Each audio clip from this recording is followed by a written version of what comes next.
हिंदी विद्यालय YouTube channel में आप सभी का हार्दिक स्वागत है। आज हम 10वीं कक्षा में विज्ञान और टेक्नोलॉजी विषय में चैप्टर 12 विद्युत के बारे में आगे अभ्यास करेंगे। विद्युत धारा की तापीय असर इस वीडियो में हम पढ़ेंगे। जब भी विद्युत धारा का वहन होता है तब ऊष्मा उत्पन्न होती है, उसके बारे में आज हमें अभ्यास करना है। तो सर्वप्रथम हम बात करते हैं कि विद्युत धारा की तापीय असर, विद्युत धारा के द्वारा ऊष्मा उत्पन्न कैसे होती है।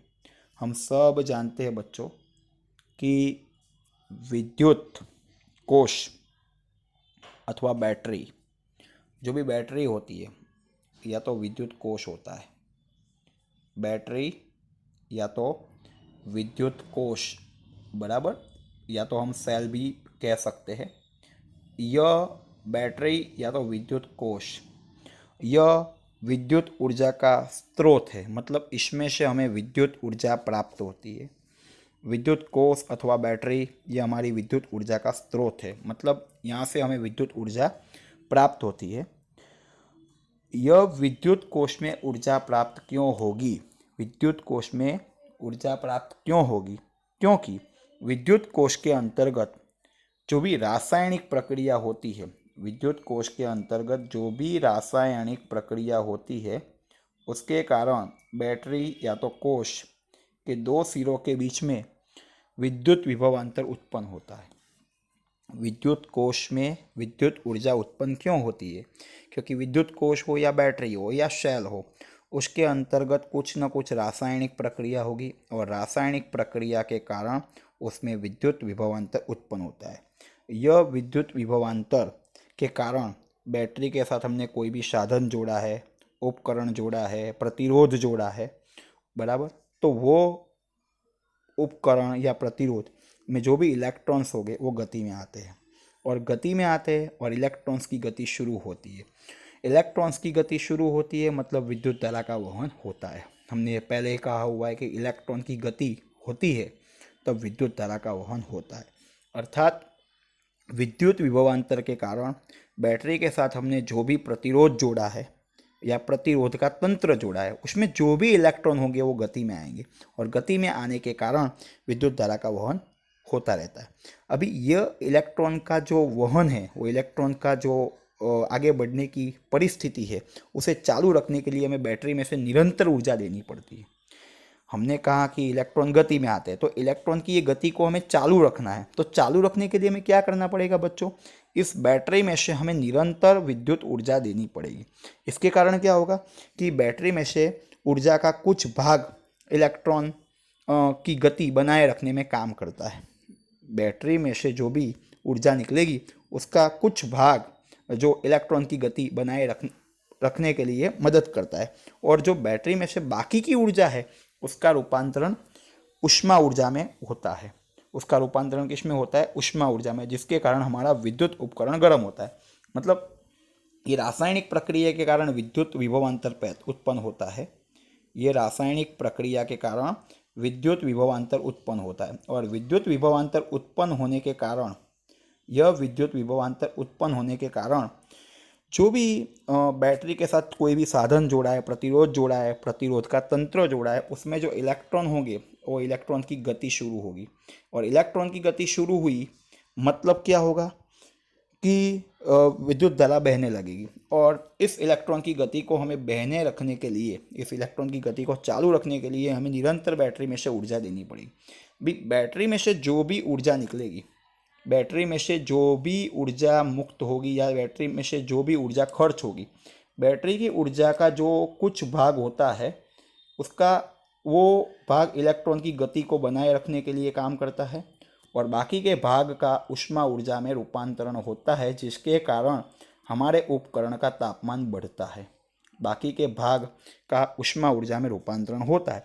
मतलब हम ये कह सकते हैं कि बैटरी की जो भी ऊर्जा है वो दो काम में आती है। नंबर 1 इलेक्ट्रॉन की गति को बनाए रखने के लिए, और नंबर 2 ऊष्मा ऊर्जा में परिवर्तित होती है बाकी की ऊर्जा, और इसके कारण विद्युत उपकरण का तापमान बढ़ता है।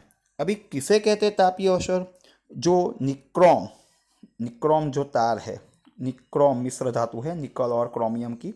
ये निक्रोम जो तार है उसका प्रतिरोध कैसा होता है? उसका प्रतिरोध होता है हाई प्रतिरोध, उच्च प्रतिरोध होता है। उसमें से जब विद्युत धारा प्रवाहित होती है तब उसमें ऊष्मा उत्पन्न होती है और गर्म होता है। बराबर। क्यों? क्योंकि जूल का नियम है H बराबर I²RT। अभी इसमें से हम विद्युत धारा प्रवाहित करेंगे, कुछ समय तक प्रवाहित करेंगे, परंतु इसमें प्रतिरोध का मान ज़्यादा है, और प्रतिरोध का मान ज़्यादा है इसके कारण इसमें से जब भी विद्युत धारा प्रवाहित होगी तो अधिक प्रमाण में ऊष्मा उत्पन्न होगी, वो गर्म होती है। मात्र शुद्ध प्रतिरोधी परिपथ में, मतलब शुद्ध प्रतिरोध हो ऐसा परिपथ में, बैटरी की जो भी ऊर्जा होगी वो निरंतर ऊष्मा के रूप में व्यय होती है। ओनली शुद्ध प्रतिरोध वाला परिपथ, ऐसा परिपथ जिसमें प्रतिरोध ही प्रतिरोध हो, उसमें जो भी बैटरी में से हम ऊर्जा देंगे, हमने आगे कहा था कि बैटरी की ऊर्जा दो काम में आती है, एक इलेक्ट्रॉन की गति और दूसरा नंबर है ऊष्मा। बराबर। जो शुद्ध प्रतिरोधक परिपथ है उसमें से बैटरी में से जो भी ऊर्जा होगी वो संपूर्ण ऊर्जा ऊष्मा के रूप में व्यय होती है। इसे हम कहते हैं विद्युत धारा की तापीय अवसर। और विद्युत धारा की तापीय अवसर मतलब विद्युत ऊर्जा का ऊष्मा ऊर्जा में रूपांतरण। विद्युत धारा की तापीय अवसर का मतलब क्या होता है? विद्युत ऊर्जा का ऊष्मा ऊर्जा में रूपांतरण। और इसका उपयोग हम घरेलू व्यवहारिक जीवन में बहुत सारी जगह पर करते हैं। विद्युत इस्त्री, विद्युत हीटर, टोस्टर इत्यादि उपकरण में हम विद्युत धारा की तापीय असर का उपयोग करते हैं। उसके बाद हम बात करते हैं कि विद्युत ऊर्जा किसे कहते हैं, उसका सूत्र। मान लीजिए कोई एक धातु का तार है, वो धातु का तार, उसमें उसका कुछ प्रतिरोध है। वो धातु का तार जिसका कुछ प्रतिरोध है, तो प्रतिरोध क्या करेगा? विद्युत धारा को अवरोधित करेगा, विद्युत धारा को बाधित करेगा, विद्युत धारा को बहने से रोकेगा, या विद्युत धारा को बहना थोड़ा मुश्किल बना देगा। अभी उसमें से फिर भी हमें निरंतर विद्युत धारा का वहन करना है, तो फिर हमें क्या करना पड़ेगा? उसे कोई प्राप्ति स्थान के साथ जोड़कर उस पर निरंतर कार्य करना पड़ेगा, मतलब उसको ऊर्जा देनी पड़ेगी। उसको क्या करना पड़ेगा? ऊर्जा देनी पड़ेगी। अभी कोई भी बात है, जब आपके मार्ग में कोई रुकावट होती है तो अब हमें क्या करना पड़ेगा? ज़्यादा मेहनत करनी पड़ती है। हमें कोई गणित में सवाल नहीं आता है तो हम क्या करते हैं? ज़्यादा मेहनत करते हैं। मतलब हमारे हमारे मार्ग में रुकावट तो बनने वाली ही है। बराबर। कोई तार है, उसका प्रतिरोध है, और प्रतिरोध के कारण जो भी विद्युत धारा उसके अंदर से बहने वाली है, वो विद्युत धारा के वहन में थोड़ी रुकावट उत्पन्न होगी। ये रुकावट को दूर करने के लिए और विद्युत धारा को हमें निरंतर प्रवाहित करने के लिए हमें इस तार को कोई प्राप्ति स्थान, मतलब कोई स्रोत के साथ जोड़ना होगा। उस स्रोत के साथ जोड़ेंगे तो उस स्रोत के द्वारा कुछ ऊर्जा उसको मिलेगी, और ऊर्जा मिलने के कारण कार्य होगा, और उसमें से निरंतर विद्युत धारा बहती रहेगी। मान लीजिए कि एक प्रतिरोध आर है, उसमें से आई जितनी धारा बहती है, और ये प्रतिरोध के दो सिरों के बीच का विद्युत विभवांतर V है। एक आर प्रतिरोध है, उसमें से धारा कितनी बहती है? आई, और आर के दो सिरों के बीच का विद्युत विभवांतर V है। अभी बच्चों T समय तक हमने उसको ऊर्जा दी है, तो T समय तक विद्युत जो परिपथ है उसमें से प्रतिरोध में से बहने वाली विद्युत आवेश की मात्रा Q है। क्या कहा? अभी विद्युत धारा बहती है मतलब विद्युत आवेश भी गति में होगी। तो T समय तक हमने क्या कहा? प्रतिरोध में से बहने वाली विद्युत आवेश की मात्रा Q है। अभी V विद्युत विभवांतर द्वारा हम Q जितने विद्युत आवेश को गति कराते हैं, V विद्युत विभवांतर द्वारा हम Q विद्युत आवेश को गति कराते हैं, तो हमारा कार्य मान लीजिए W होगा, तो सूत्र बनेगा V बराबर W बटे में Q पर से W बराबर VQ। क्या कहा बच्चों? V विद्युत विभवांतर मतलब एक बैटरी है से Q जितने विद्युत आवेश को गति करानी है हमें, तो हमें W जितना कार्य होता है, तो V बराबर W बटे Q विद्युत विभवांतर के सूत्र पर से, तो W बराबर VQ। अभी ये W बराबर VQ जो हमने बोला वो क्या है? खर्च होने वाली ऊर्जा या तो होने वाला कार्य। अभी हमें पता है बच्चों विद्युत धारा का सूत्र है I बराबर Q बटे T, तो Q का सूत्र बनेगा IT। Q का सूत्र क्या बनेगा बच्चों? IT, मतलब W बराबर VIT। अभी यहाँ पर हम ओम का नियम लगाते हैं। कौन सा नियम? ओम का। ओम के नियम पर से V बराबर है IR। ओम के नियम पर से V बराबर IR, तो V की जगह हम लिखते हैं IR into IT। IR into IT, तो ये होगा I into I, I square और RT। आई इंटू आई बराबर आई स्क्वायर इंटू आर टी। अभी यह ऊर्जा, जो भी विद्युत ऊर्जा हमने दी है, वो प्रतिरोध में ऊष्मा के स्वरूप में व्यय होती है, बराबर। मतलब टी जितने समय में हम आई जितने प्रवाह को, मतलब आई जितनी विद्युत धारा को हम जारी रखते हैं आर जितने प्रतिरोध में से, और उत्पन्न होने वाली ऊष्मा ऊर्जा एच होती है, तो एच बराबर आई स्क्वायर आर टी। और इस एच बराबर आई स्क्वायर आर टी को हम कहते हैं जूल का तापीय नियम। क्या कहते हैं एच बराबर आई स्क्वायर आर टी को? जूल का तापीय नियम। एच बराबर आई स्क्वायर आर टी को हम क्या कहते हैं? जूल का तापीय नियम, बराबर। और कोई भी ऊर्जा हो, वो चाहे विद्युत ऊर्जा हो चाहे ऊष्मा ऊर्जा हो, बराबर, उसका जो एसआई मात्रक होता है वो होगा जूल। कोई भी ऊर्जा हो उसका जो एसआई मात्रक होगा जूल, बराबर। और जूल बराबर हम ये कह सकते हैं कि जूल बराबर what second, what into second, बराबर, और किलो वॉट आवर। मतलब जूल को हम वॉट सेकंड के नाम से भी जान सकते हैं, और इसका बड़ा मात्रक वॉट का किलो वॉट, सेकंड का बड़ा मात्रक आवर। मतलब विद्युत ऊर्जा के कितने मात्रक हुए? जूल भी है, पर ये ऐसा ही मात्रक है। उसके अलावा वॉट सेकंड मात्रक है, और उसके अलावा किलो वॉट आवर ये भी मात्रक अवेलेबल है। फिर हम यहाँ पर एक चर्चा करेंगे कि ये जूल का नियम है, उसके द्वारा उत्पन्न होने वाली ऊष्मा ऊर्जा, जूल का नियम और उसके द्वारा उत्पन्न होने वाली ऊष्मा ऊर्जा, ठीक है। जूल का नियम, उसके द्वारा उत्पन्न होने वाली ऊष्मा ऊर्जा की बात करें तो वो किसके ऊपर आधार रखती है? तो देखो, विद्युत धारा के वर्ग के समानुपाती, मतलब विद्युत धारा हम जितनी भी बढ़ाएंगे उतनी ऊष्मा ऊर्जा बढ़ेगी। प्रतिरोध के समानुपाती, मतलब प्रतिरोध भी हम जितना बढ़ाएंगे उतनी ऊर्जा बढ़ेगी। और समय के समानुपाती, मतलब हम समय जितना भी बढ़ाएंगे उतनी ऊर्जा, ऊष्मा ऊर्जा बढ़ती है। मतलब जो उत्पन्न होने वाली ऊष्मा ऊर्जा किसके ऊपर आधार रखती है? तो विद्युत धारा के वर्ग के समानुपाती होती है, मतलब एच समानुपाती आई स्क्वायर।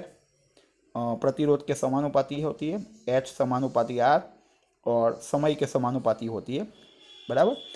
फिर हम एक प्रश्न को पढ़ने जा रहे हैं। विद्युत हीटर का जो तार होता है, विद्युत हीटर का जो तार होता है, बराबर, वो चमकीला नहीं होता, या तो वो चमकता नहीं है। तार नहीं चमकता, बराबर, तार नहीं चमकता, परंतु जो उसका जो तापीय घटक है, वो चमकता है। उसका जो तापीय घटक है वो उसका चमकता है, ठीक है। अभी जो नहीं चमकता उसके लिए अपन पहले डिस्कस कर लेते हैं। जो नहीं चमकता उसके लिए पहले डिस्कस कर लेते हैं। कौन नहीं चमकता? तार। और जो चमकता कौन है? तापीय घटक। चमकता कौन है? तापीय घटक, ये चमकता है। तो जो चमकता है मतलब उसमें ऊष्मा ज़्यादा उत्पन्न होती है, और जो नहीं चमकता उसमें ऊष्मा कम उत्पन्न होती है। दोनों में हम समान समय तक समान मान की धारा देने वाले हैं। ऊष्मा ऊर्जा का सूत्र है H is equal to I square R T. ऊष्मा ऊर्जा का सूत्र क्या है बच्चों? H is equal to I square R T. ऊष्मा ऊर्जा का सूत्र क्या है? H is equal to I square R T. अभी नहीं, दोनों में हमने समान धारा दी है, समान समय भी दिया है। फिर जो नहीं चमकता, ठीक है, उसमें ऊष्मा कम उत्पन्न होगी, और जो चमकेगा उसमें ऊष्मा का मान ज़्यादा होगा। मतलब दोनों के लिए आई और टी तो समान है, मतलब ऊष्मा का मान डिपेंड किसके ऊपर रहता है? प्रतिरोध के ऊपर। मतलब हमें चमकाना किसको है? तापीय घटक को। तो कह देना है कि तापीय घटक किस में से बना है? बड़े प्रतिरोध वाले मिश्र धातु में से। बड़े प्रतिरोध वाली मिश्र धातु मतलब निक्रोम। बड़े प्रतिरोध वाली मिश्र धातु मतलब निक्रोम में से बना है।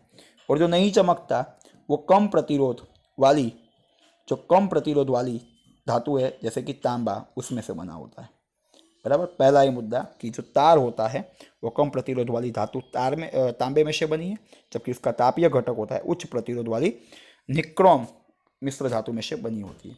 अभी हमने दोनों में से विद्युत धारा समान समय तक समान मान की विद्युत धारा जब हम बहाते हैं तो जूल के नियम के अनुसार ये तांबे का प्रतिरोध कम होता है तो तार में ऊष्मा कम उत्पन्न होती है, निक्रोम का प्रतिरोध ज़्यादा होता है तो निक्रोम में ऊष्मा ज़्यादा उत्पन्न होती है, मतलब ये गर्म कम होगा, ये गर्म ज़्यादा होगा, जिसके कारण यह चमकता है और ये नहीं चमकता है। 3 मुद्दे, किसमें से बनी होती है वो, नंबर 2 प्रतिरोध किसका कम है और किसका ज़्यादा है, और प्रतिरोध कम है तो ऊष्मा कम उत्पन्न होने वाली है, प्रतिरोध ज़्यादा है तो ऊष्मा ज़्यादा उत्पन्न होगी। जो ज़्यादा गर्म होगा वो चमकेगा, जो कम गर्म होगा वो नहीं चमकेगा। धन्यवाद बच्चों। यदि यह वीडियो आपको पसंद आया हो तो इस वीडियो को लाइक कीजिएगा, अपने मित्रों को शेयर कीजिएगा और इस सिद्धि हिंदी विद्यालय यूट्यूब चैनल को सब्सक्राइब जरूर करें ताकि आने वाले वीडियो का नोटिफिकेशन आपको जल्द से जल्द मिलता रहे। धन्यवाद।